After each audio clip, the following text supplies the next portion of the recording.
你以為坐喺度對一家人食飯就叫天倫之樂，好多時嗰張飯枱根本係一個冇硝煙嘅戰場，而你往往係嗰個傷得最深最重，仲要俾人覺得你係自找嘅犧牲品。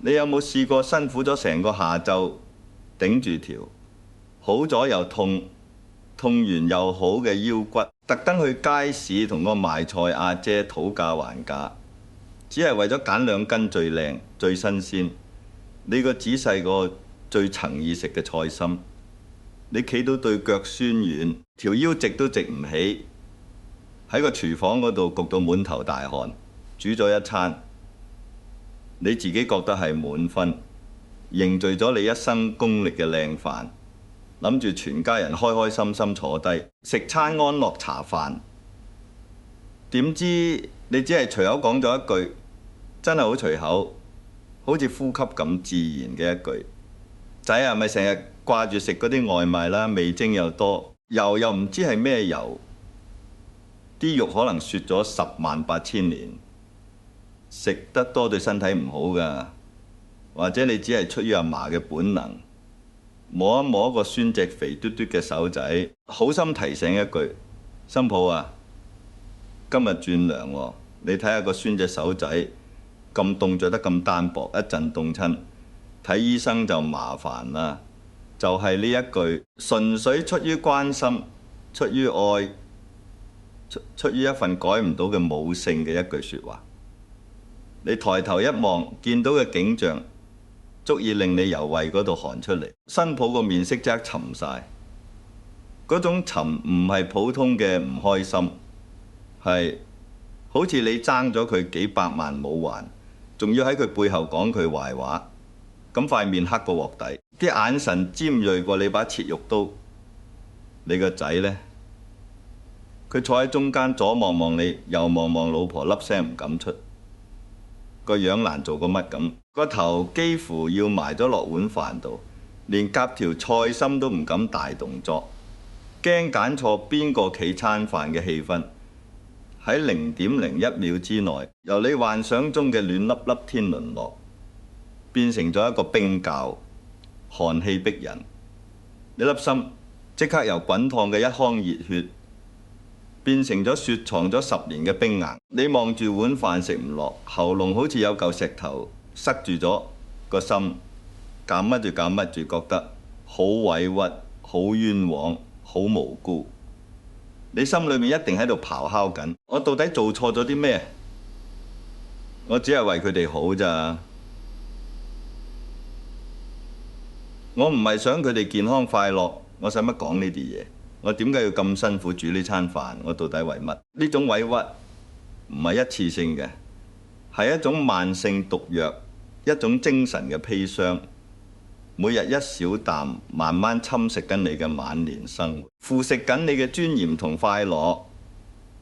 你覺得自己付出咗一切，成個人生，所有青春、所有精力換嚟嘅，竟然係面色係疏遠、係嫌棄。你開始喺深夜懷疑自己，係咪自己真係咁乞人憎？係咪真係人老咗就冇用？連講句話、表達一句關心都變得多餘同有罪。呢種自我懷疑係比任何語言暴力都更加傷人嘅。如果你有過呢種經歷，哪怕只係一次，哪怕只係一閃而過嘅念頭，你都要停低，擺低手上所有嘅嘢，聽我講。我唔係要教你點樣去討好後生仔女嘅，唔係要教你點樣委屈自己，忍氣吞聲咁過埋下半世。我要同你講嘅係一個活咗80幾年，睇盡人間嘅風流同折墮，睇盡人情冷暖、家庭悲歡之後沉澱落嚟嘅一個終極智慧。呢個智慧金庸寫唔出，佢寫盡咗江湖嘅刀光劍影，但寫唔出家庭呢個無形江湖嘅陰毒。倪匡冇諗過，佢想像力衝出地球，但佢冇想像過家庭婦女嘅委屈可以去到邊。黃你唱唔出，佢嘅歌可以震撼人心，但唱唔出呢種無聲嘅眼淚。只有我呢個一生不羈放縱，成世流流長喺紅塵裏面打滾，在女人堆中長大，喺美食同美酒之間誤導嘅蔡瀾，可以話到你知。我講過一句，我覺得好通透，通透到有啲殘酷，殘酷到好似刮咗你一巴，但係又會令你即刻清醒嘅説話啊！呢句説話係所有家庭矛盾嘅終極解藥。我話屋企唔係講你嘅地方，係講愛嘅地方。而最高級嘅愛往往係閉嘴。你冇聽錯，最高級嘅愛唔係為你做牛做馬做到紙積咁，唔係苦口婆心講到口水都乾，唔係傾盡所有俾到冇晒自己，而係閉嘴，係一種帶住極高智慧、極強修養嘅扮聾。今日我哋唔係要傾點樣做個好新抱、好奶奶，我哋要傾嘅係點解婆媳關係代際矛盾嘅唯一出路，竟然只係呢兩個咁消極又咁積極嘅字。我哋要傾下點樣由一個吃力不討好、滿腹怨氣、成面都係犧牲兩個字嘅家庭聖人，搖身一變成一個自由自在，人人見到都爭住埋身、爭住約你飲茶嘅老頑童。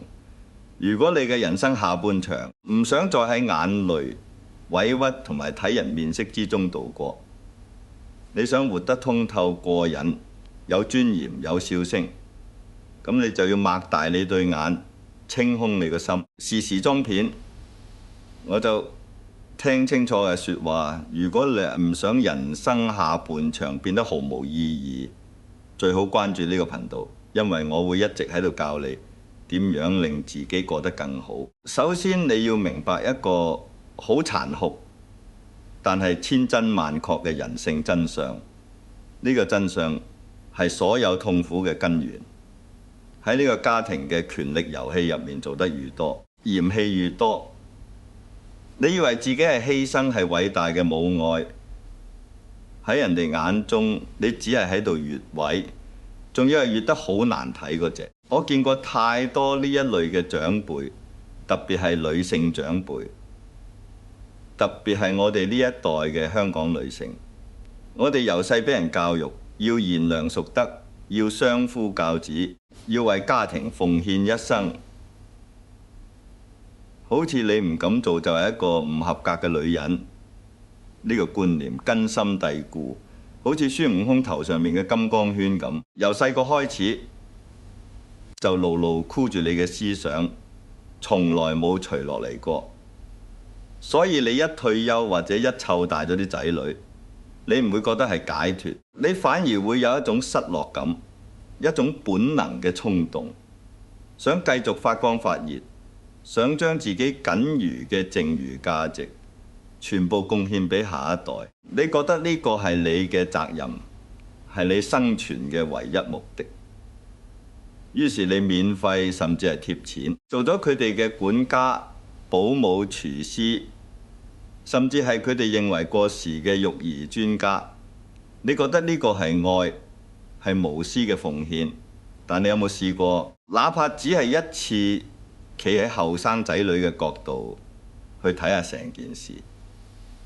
佢哋結婚組織新家庭，就好似兩個創業嘅後生仔，千辛萬苦成立咗一間屬於佢哋自己嘅新公司。佢哋兩個先係呢間公司嘅老闆，係平起平坐嘅合夥人，而你最多只係一個已經退咗休，應該喺屋企唞下嘅榮譽顧問。你諗下，一間新公司，兩個老闆仔啱啱開始磨合，摸索緊點樣營運落去，可能搞得有啲亂，可能冇你以前管理間公司咁井井有條，可能同你以往成功嘅管理方式完全唔同，甚至係錯嘅。呢個時候，你呢個理應喺旁邊食花生嘅榮譽顧問，日日企喺佢哋公司嘅正中間，指手畫腳，話呢樣唔啱，嗰樣唔掂。甚至忍唔住親自落場，將佢哋做到一半嘅嘢搶過嚟自己做，話：唉，你哋咁蠢㗎，等我嚟啦！你覺得嗰兩個老闆仔會點諗？佢哋唔會感激你，佢哋只會覺得你喺度奪權，喺度入侵佢哋辛苦建立嘅領地，喺度否定佢哋作為成年人嘅基本能力。你煮嗰餐飯，就算好食過米芝蓮3星，但你嘅潛台詞係咪等於話俾佢哋聽？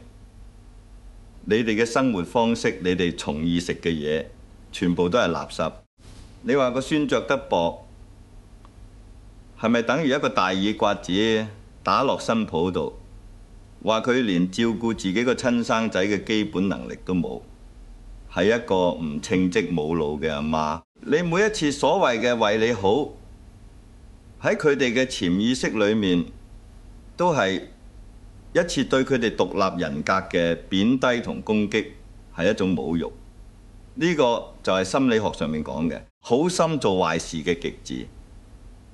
呢個時候，你嘅付出就唔再係愛，而係一種帶住濃烈犧牲感嘅道德綁架。你嘅潛台詞係：我為你哋做咗咁多嘢，犧牲咗我嘅時間、健康同人生，所以我係你哋嘅債主。你哋必須要聽我話，必須要感恩大德，必須要睇我面色做人。呢種犧牲感散發出嚟嘅氣場係好負面、好沉重、好有壓迫感嘅，我會壓到人透唔過氣。後生仔女，佢哋受嘅教育，佢哋嘅成長環境決定咗，佢哋追求嘅係心理上嘅平等同個人邊界嘅尊重。佢哋對呢種帶住強烈操控意味、令人窒息嘅犧牲係極度敏感同抗拒嘅。佢哋嘅反應唔係唔感恩，係一種生物本能咁想逃離一個勒索者。所以你越係做到隻狗，咁佢哋就越想逃去一個冇你呢個債主嘅地方。你嘅關心喺佢哋耳中，經過呢層犧牲感嘅濾鏡，變成咗24小時無憂嘅監控。你嘅建議變成咗否定佢哋存在價值嘅挑剔。你嘅辛勞變成咗佢哋頭頂嗰片點散都散唔開嘅烏雲。你諗深一層，呢個世界有邊個願意日日對住一個無時無刻都在提醒你，你欠咗我嘅債主？你覺得佢哋欠咗你，你用你無休止嘅辛勞去討債。呢段關係一開始就建立喺唔公平嘅基礎上面，點會唔破裂？我成日都話，做人唔使咁嚴謹，要放鬆啲，對自己鬆啲，對人哋都鬆啲。呢句話放喺家庭關係上就係終極嘅智慧。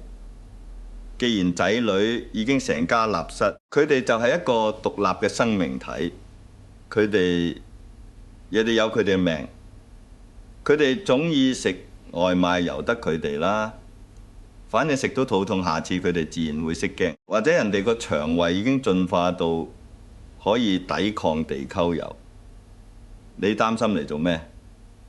你擔心嗰啲時間，不如拎去飲多餐茶。佢哋點樣教仔，用乜嘢方式？係獎勵又好啦，係放縱又好啦。呢個係佢哋作為父母嘅權利同責任。你嘅仔女就係咁樣俾你教大嘅。你要信佢哋，就算唔信都要扮信。佢哋中意使錢去買一啲你覺得完全冇用擺喺度都阻定嘅垃圾，由得佢哋啦。錢係佢哋自己賺嘅，佢哋有權利用自己嘅方式去買快樂。就算嗰啲係垃圾，買咗開心嗰一刻，就唔係垃圾，係情緒價值，係一種精神嘅慰藉。你點可以否定人哋嘅快樂？你必須要承認一個事實，佢哋嘅世界同你嘅世界已經徹底唔同咗。你嗰一套生存法則喺佢哋呢個時代未必啱用，直情可能係絆腳石。你覺得唔食早餐會胃痛，佢哋可能覺得進行葉白綠雪拔斷食先係激活細胞，先係長壽嘅秘訣。你覺得人要死慳死抵，儲錢買樓先有安全感。佢哋可能覺得體驗當下，去冰島睇極光，去巴黎食米芝蓮先係真正咁生活過。你冇錯，喺你嗰個時代冇錯，佢哋都冇錯，喺佢哋呢個時代都冇錯，只係時代變咗個世界，轉速快到你跟唔到，你夾硬將你嗰套正確強加喺佢哋身上，就係一種打住愛嘅旗號嘅暴力，係一種思想強姦。所以蔡瀾醒你嘅第一條係好違反你做人幾十年嘅本能，但係可以救你一命嘅一招。老咗要學識自私，呢種自私唔係話要你刻薄，要你冷漠對人不聞不問，而係話你要將你投放喺仔女身上。嗰啲過分多得滯，搞到大家都窒息嘅心力，100%咁收返晒放喺自己身上。你要好清晰、好大聲咁同自己講：我唔係你哋嘅提款機，更加唔係你哋嘅免費保姆。我係一個獨立、有尊嚴、有自己生活嘅人。仔女大咗，你嘅歷史任務已經超額完成，你嘅功課已經交咗，而且攞滿分。佢哋窮，你幫得幾多？你幫得一次，幫唔到一世，反而害到佢哋冇咗上進嘅動力。佢哋嘅生活亂，你執得幾耐？你執咗佢哋，轉頭又亂，你只會永遠喺呢個循環裡面勞氣。你幫佢哋解決晒所有問題，佢哋點樣成長？你乜都幫佢哋做好晒，只係剝奪咗佢哋面對生活、解決困難、從挫折中學習嘅能力。呢個唔係愛，係最溫柔、最甜蜜嘅扼殺。當你決定唔再介入佢哋嘅生活細節，當你收起你把口，唔再問食咗飯未、幾點返嚟、使咁多錢做乜，你估下會發生咩事？開頭可能會有啲唔慣，佢哋可能會有啲愕然，但你會發現佢哋因為失去咗你呢個強大嘅依賴，焗住要自己去面對一切。嗰個孫仔嗰啲校服邊度買？冇人幫佢，佢自然會上網揾。個水龍頭壞咗點整？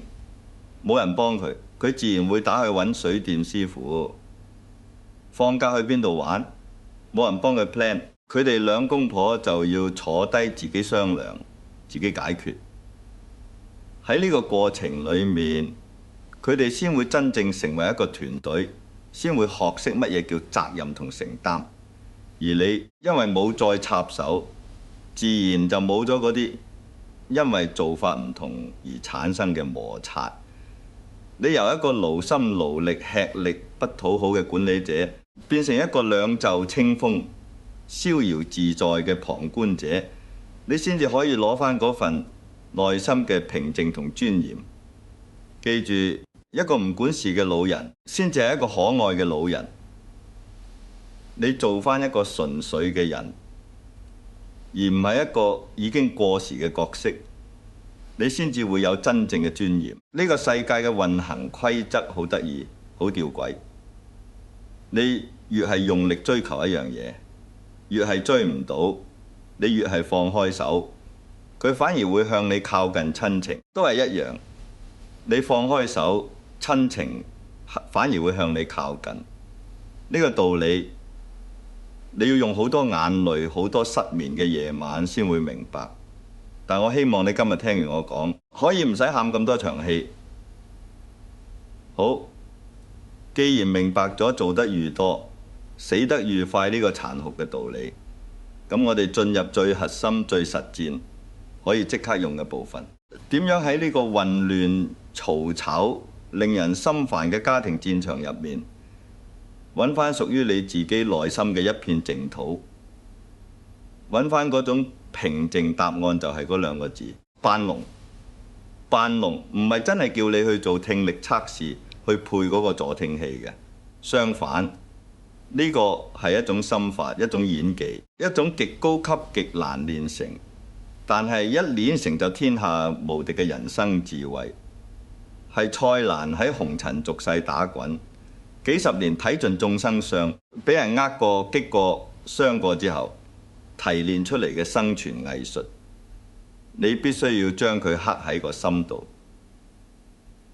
聽到唔順耳嘅説話，你就當佢係唱歌，而且仲要係唱緊一首你完全聽唔明歌詞嘅韓文歌或者西班牙文歌。你只需要欣賞佢嘅旋律就得，唔使去深究佢嘅意思，更加唔使去對號入座。睇到唔順眼嘅做法呢，你就當自己係入咗戲院，睇緊一套荒誕離奇嘅喜劇，個劇情有幾離譜，有幾唔合邏輯，你都唔使企起身去糾正個導演，你只需要靜靜地坐喺度食住爆谷，睇佢點樣繼續演落去，然後笑笑就算。呢個心法嘅奧義在於一個字：鬆。你要將成個人由內到外，由緊繃嘅精神到硬晒嘅肌肉，完全放鬆落嚟。你太認真啦，認真到將人哋每一句冇心嘅説話，每一個同你唔同嘅習慣，都睇成係對你權威嘅挑戰，對你付出嘅否定，甚至係一種宣戰。大佬啊，呢個世界邊有咁多挑戰同否定？人哋可能只係嗰日返工俾個無理取鬧嘅老細鬧完塊面，自然就黑啲。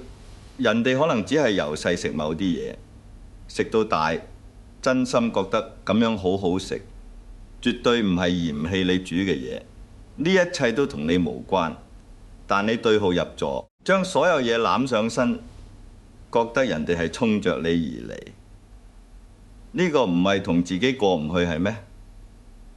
你咁樣諗，嗰個世界唔會改變，但你自己就會好痛苦。我就婆媳矛盾，甚至所有家庭矛盾歸根結底，往往係因為大家都太認真，認真到好似紅衛兵咁，將所有嘢都上升到路線鬥爭。你記住新抱3年前嗰句帶骨嘅説話，每次見到佢都喺個心嗰度攞出嚟回味一次，好似含住粒酸梅咁，個心又硬一次。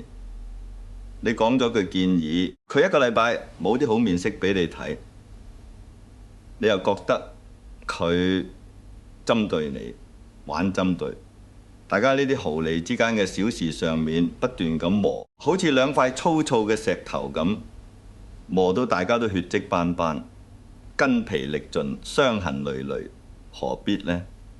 我成日話人生短短幾十年，就算而家醫學昌明，都係得百零歲，要攞嚟享受，要攞嚟開心，唔係攞嚟浪費喺呢啲無謂嘅情緒，呢啲無謂嘅人身上。如果你都認同呢一點，覺得人生應該為自己而活，就訂閱呢個頻道，我哋一齊學下點樣放低呢啲無謂嘅包袱。好，咁點樣練習扮聾？呢個世界冇一樣技能係可以憑空得返嚟嘅，你一定要練，就好似練氣功咁，要日練夜練，練到成為你嘅本能反應。我教你2個實操嘅層面，一個係外功，一個係內功。第一，聽覺上嘅扮聾，即係外功，聽而不聞。你要訓練自己嘅耳朵，變成一種可以選擇性接收嘅精密儀器。當屋企嗰啲後生講緊一啲你唔認同嘅嘢嘅，或者語氣唔係咁好嘅時候，你嘅大腦要即刻啟動一個過濾機制。你可以想像自己個腦入面有個開關，係一個紅色嘅緊急掣，啪一聲將你嘅情感接收功能熄咗佢，淨係開住個聲音接收功能。你聽到佢哋把聲，知道佢哋喺度講緊嘢，但啲説話嘅內容就好似經過咗一個加密嘅頻道咁，完全入唔到你個心。佢哋嘈嘈閉，你就當係茶樓嘅背景音樂，有啲嘈，但你唔會去分析個阿伯講緊邊隻馬嗰個師奶，講緊邊個嘅是非。你只係專心飲你杯靚普洱，食你件熱辣辣嘅蝦餃，享受緊當下嗰啖嘅滋味。佢哋有佢哋嘅世界，你有你嘅世界，兩個世界可以喺同一個物理空間並存，但井水不犯河水。第二，心理上嘅邊界，呢個係內功更加重要，係根本。你要喺你個心入面起一間酒店，呢個靈感嚟自我自己嘅親身經歷。好多人問蔡生，點解你咁從意住酒店？係咪同屋企人關係唔好？係咪好孤獨？我話你咁諗就錯晒，錯得好交關。就係因為我太愛我嘅家人，太愛我自己，太珍惜我哋之間嘅關係，所以我先要住酒店。你明唔明啊？酒店提供嘅係咩？唔係淨係一張床、一個廁所，佢提供嘅係一種喺任何家庭環境都冇辦法提供嘅絕對邊界感。你入到房，閂埋道門，呢度就係你嘅王國，你嘅絕對領域。冇人會冇敲門就衝入嚟，冇人會理你張書枱有幾亂，啲書堆到山咁高。冇人會管你幾點瞓覺，幾點起身，你喺房度做緊乜？你從意嘅話，可以一絲不掛咁喺度行嚟行去思考人生，都冇人會話你，會干預你。呢種絕對嘅私隱同埋精神上嘅絕對自由，就係對一個飽經風霜嘅靈魂最好嘅滋養，係花多少錢都買唔到嘅。就算你係同仔女一齊住，冇能力或者冇條件搬出去住，你都必須要為自己一間心理上嘅酒店。咩意思呢？即係話你要將自己當成呢個屋企嘅長期貴賓，而唔係免費管家。你去人哋屋企做客，你會唔會去批評主人嘅裝修風格老土？會唔會去質疑主人煮餸嘅方法唔正宗？會唔會去干涉主人點樣教育佢哋嘅細路？當然唔會啦。你會好客氣，好有禮貌，保持一個客人應有嘅距離感。食完飯可能會讚兩句好食，就算唔好食，你都唔會出聲，只係靜靜咁放低筷子，心諗下次出去食就算。嗰個地方暖，你唔會去執，因為呢個唔係你嘅責任。你只係一個客人，你只會安守本分，喺你個角落頭做你自己誠意做嘅嘢，沉浸喺自己嘅世界裏面。呢個心態一轉變，你成個人都會脫胎換骨，唔同晒。你由一個對呢個家擁有無限責任同感情嘅擁有者，變成一個只係路過體驗人生嘅體驗者。你唔會再覺得呢頭家冇咗你唔得，你只會覺得你有幸可以喺度觀察生命嘅另一種形態。當你嘅心態係住緊酒店，你對呢度就冇咁多要求，冇咁多控制欲。個廳暖，你行返入你間酒店房咪得咯，閂埋門，聽下音樂，睇下書，練下書法。呢個混亂嘅世界就同你無關啦。你嘅責任唔係去維持呢間屋嘅整潔，而係去維持你自己內心嘅整潔。邊個重要啲？你話呢？你知唔知呢種唔在乎嘅態度，反而係最無敵、最攞命嘅？你諗下人哋點解可以激到你彈起？因為你喺乎佢。點解你個心會痛、會揪住？因為你放咗期望落去。當你決定只係一個客人嘅時候，你就自動冇咗嗰啲沉重嘅責任感同期望。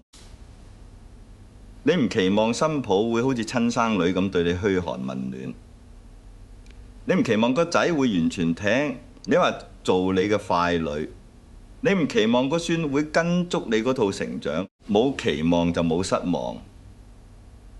呢個係宇宙永恆嘅定律。你嘅情緒開關就唔會再俾人哋嘅行為掌控。當你試過一次，你真係扮聾，由得佢哋亂，由得佢哋嘈，由得佢哋喺佢哋嘅世界轉，而你自己可以好悠閒咁嘆緊你嗰杯茶，你會發現，哇，原來世界可以咁寧靜咁舒服，好似由一個嘈雜嘅街市一腳踏入咗半島酒店嘅大堂咁。呢種感覺，只要你試過一次，你就會上癮，你就再都唔想返去以前嗰種乜都理、乜都嬲嘅18層地獄模式。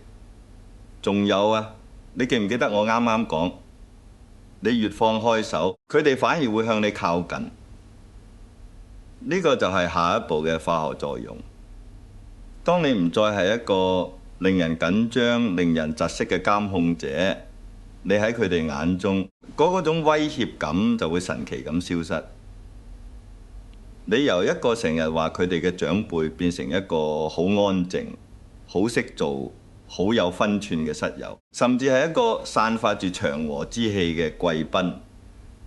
呢個時候你嘅貴氣就會開始散發出嚟。講到呢度就要講我成日強調嘅嗰句：手中有錢，口中有德。呢個係建立你晚年尊嚴嘅兩個基石，缺一不可。手中有錢係你嘅底氣，係你嘅定海神針。你要記住，你唔使靠仔女供養你嘅生活，使費你嘅飲茶錢，你去旅行嘅錢，全部都喺你自己個袋度，由你自己掌控。呢個唔係話要你同仔女計較，而係話經濟獨立係你人格獨立嘅絕對基礎。你唔使睇任何人嘅面色誠意，點使就點使。你想買件靚衫獎勵自己，想約朋友食餐好嘅，甚至乎想好似我咁攞晒啲錢去住嗰間最頂級嘅半島酒店，都冇人可以過問。呢種唔使求人、唔使伸手板嘅自由，先係真正嘅瀟灑，先係女人最靚嘅風骨。口中有德，就係我哋前面講嘅閉嘴嘅藝術，係最高級嘅修養。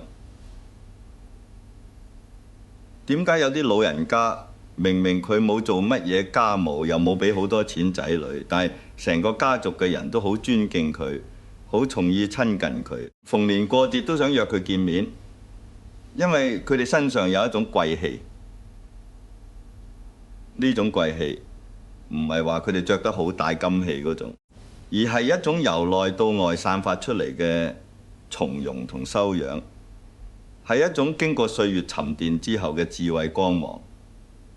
佢哋從來唔講是非，唔喺背後話新抱唔好，女婿冇用，唔會周圍同人呻。佢哋開口講嘅都係一啲有趣嘅見聞人生嘅智慧，或者係幾句幽默嘅説話，逗到大家開開心心，如沐春風。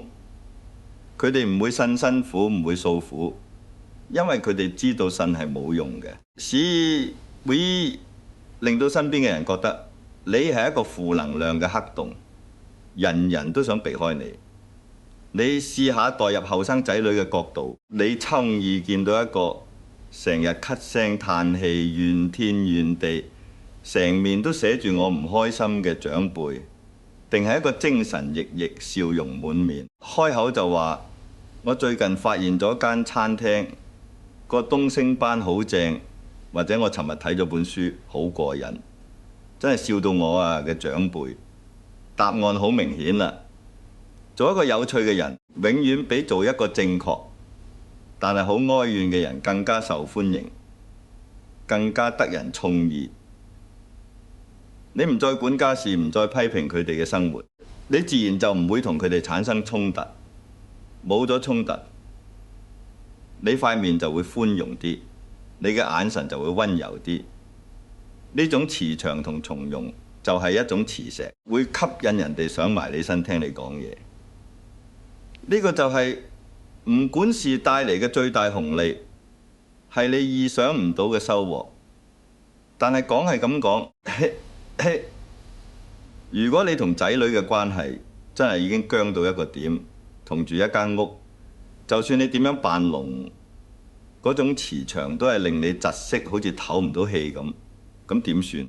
呢個時候就要出絕招，就係蔡瀾俾你嘅終極啟示：物理隔離。我唔係叫你同仔女脫離關係，而係話適當嘅距離係拯救親情嘅唯一解藥，係最後嘅救命稻草。好多人見到我住酒店，第一反應係覺得我好可憐。唉，蔡瀾臨老要住酒店，冇人無物，好凄涼喎。每次聽到呢啲説話，我都覺得好笑，由個心度笑出嚟，笑佢哋唔明，笑佢哋嘅思維仲被困喺傳統嘅籠裏面。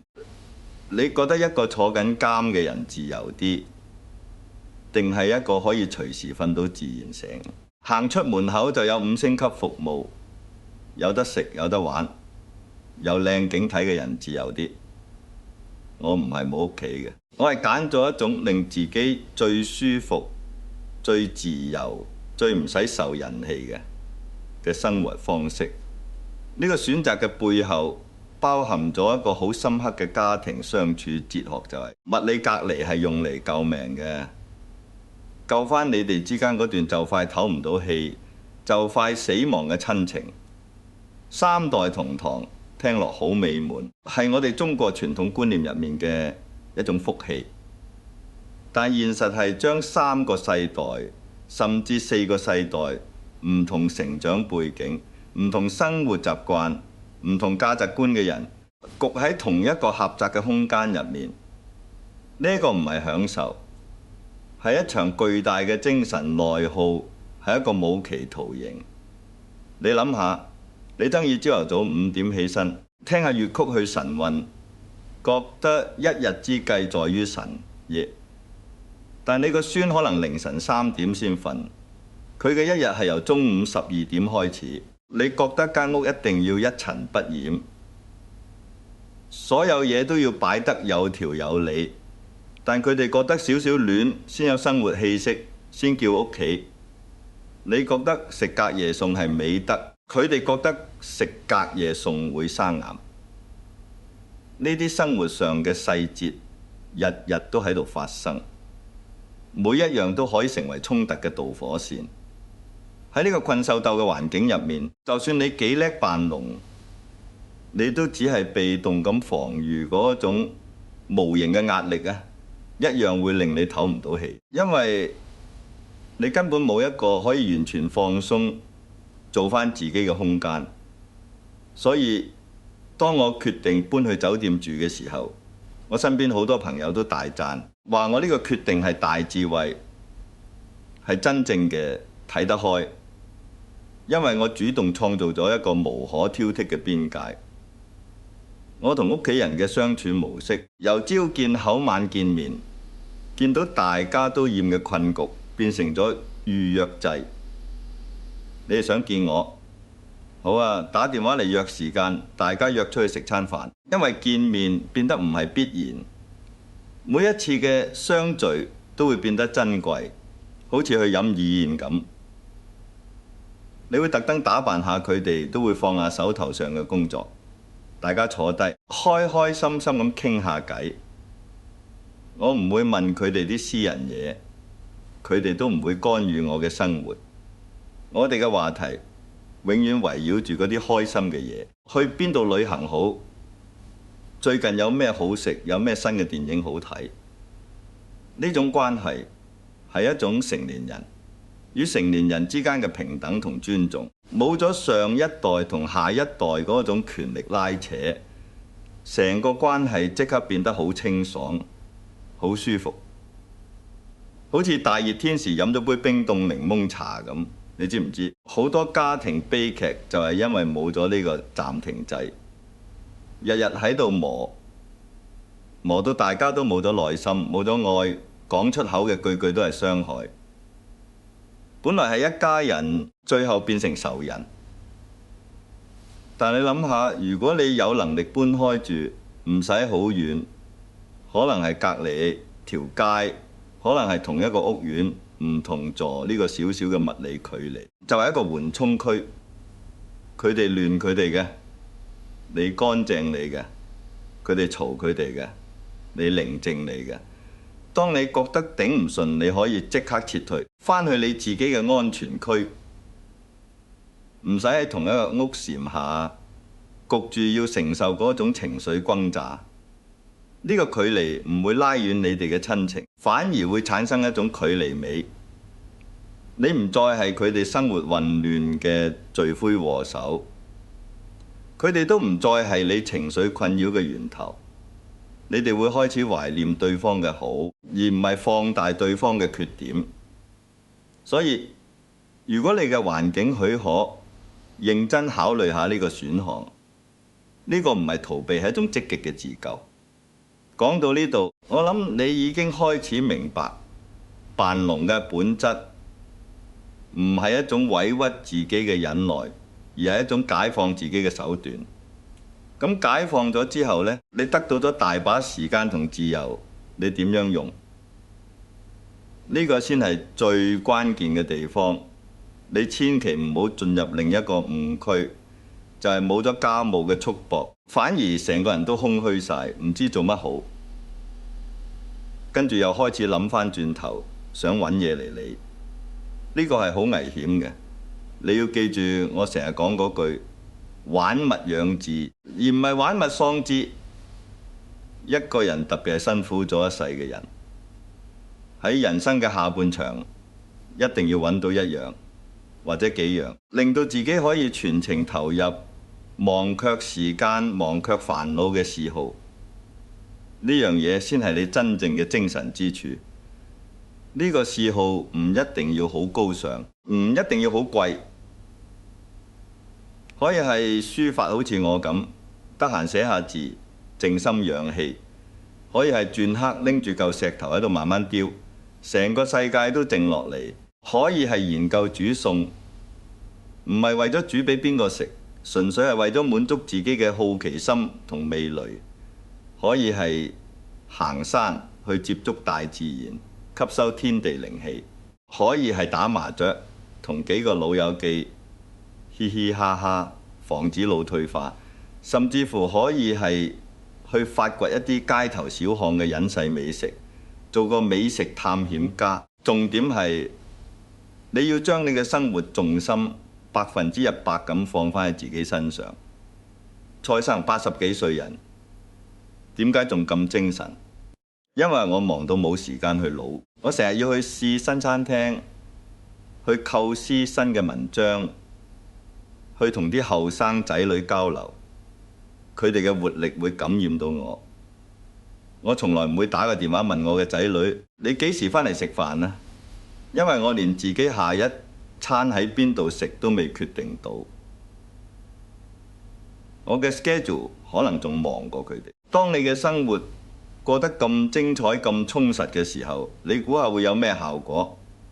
你嘅仔女會反過嚟好奇你嘅生活，佢哋會諗：咦，點解我阿媽呢排成日唔見人，好似仲忙過我？佢去咗邊度玩啊？佢睇落好似開心咗好多喎，成日笑塊面都有光澤咗。呢種由內到外散發出嚟嘅生命力係好有吸引力嘅。你由一個等待者變成一個被需要者。以前係你望穿秋水等佢哋返嚟食飯，而家係佢哋要提前預約，睇下你個大忙人幾時得閒。你嘅世界唔再只有佢哋，你嘅快樂唔再寄託喺佢哋嘅回報上面。呢種獨立自信、充滿樂趣嘅老頑童形象，會令你散發出一種前所未有嘅魅力。呢個時候，仔女對你嘅孝順唔再係一種責任或者負擔，而係一種發自內心嘅欣賞同親近。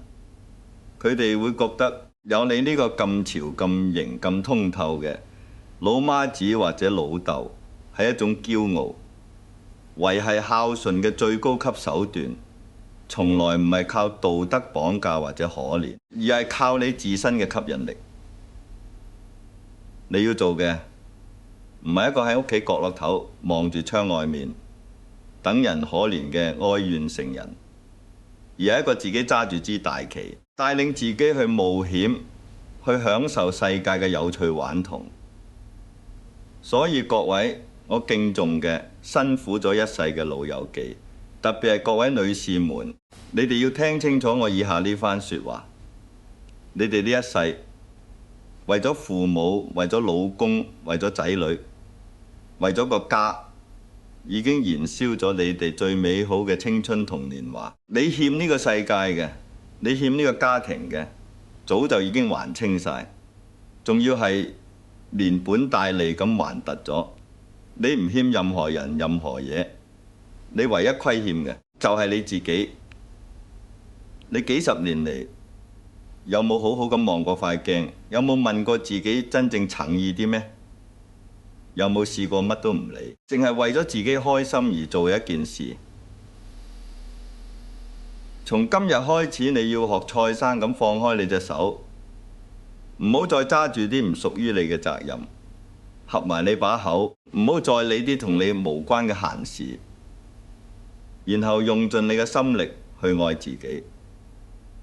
你要記住，你唔係被遺棄嘅孤獨老人，你係一個啱啱刑滿出獄、重奪自由嘅新人類。嗰個世界咁大，有咁多好食嘅嘢等緊你，有咁多靚嘅風景等緊你，有咁多好玩嘅嘢等緊你。你嘅餘生好貴，貴到離晒譜，你點可以將佢浪費喺嗰啲令你心煩、令你委屈嘅人同事上面？你嘅時間每一分每一秒都要用嚟令自己快樂。我知道要改變幾十年嘅習慣好難，要你由乜都理變成乜都唔理，開頭一定會好唔慣，可能仲會有啲驚，好似突然間唔知自己係邊個咁。但你要相信我，蔡瀾唔會點你嘅。當你試過一次真正嘅自由，試過一日係完全為自己而活，你就會發現以前嗰啲煩惱真係好無謂，好似一場夢咁。你嘅天空原來可以咁廣闊，你嘅笑容原來可以咁燦爛。如果你聽完我呢番話，覺得個心口好似有嚿大石被搬開咗，覺得個心寬咗，好似終於有勇氣去扮龍，去為自己而活，咁我呢番話就講得有意義。你嘅餘生值得更好。如果你想繼續聽我分享更多呢啲令你活得通透、食得過癮、玩得精彩嘅智慧，記得訂閱我呢個頻道活得通透，點個讚，將呢條片轉發俾你身邊嗰啲仲喺度做牛做馬，仲喺度委屈自己嘅老友記，救返佢哋。最後喺留言區話俾我知，你覺得喺婆媳相處、家庭生活入面最難忍、最難放低嘅一件事係咩？我哋喺留言區一齊傾下，一齊放下包袱，一齊輕裝上陣。我哋下次再傾。